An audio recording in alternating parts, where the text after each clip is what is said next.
రైలు మనది, post office మనది, IAS తెచ్చింది మనం, ఐపీఎస్ తెచ్చింది మనం. తెలుగు భాషను మ్లేచ్ఛ భాష అన్నారు.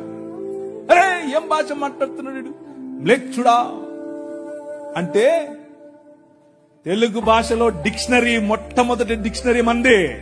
మీ నాయన రాజు, ద కింగ్, మనం ఇచ్చాం. CP brown, he was a machinery. ఆయన కలెక్టర్ మాత్రమే కాదు, మిషనరీ. తెలుగు భాష గద్య భాగంలో మొట్టమొదటి పేపర్ మనది.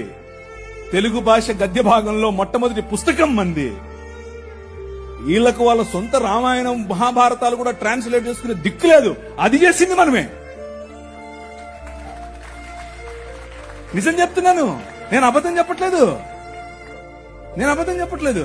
మొట్టమొదటి ట్రాన్స్లేషన్ చేసింది కూడా మనమే. వాళ్ళు అది కూడా చేయరు. ఎందుకంటే విద్య పంచకూడదు. వాళ్ళ రాజ్యంలో విద్య పంచకూడదు.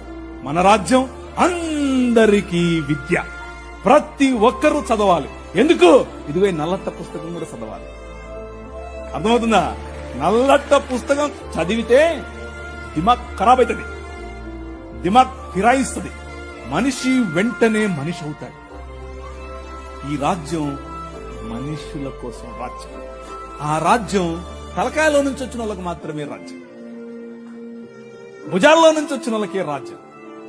ఈ రాజ్యం అందరి రాజ్యం, అందరికీ సుభిక్షత, అందరికీ పట్టభద్రత.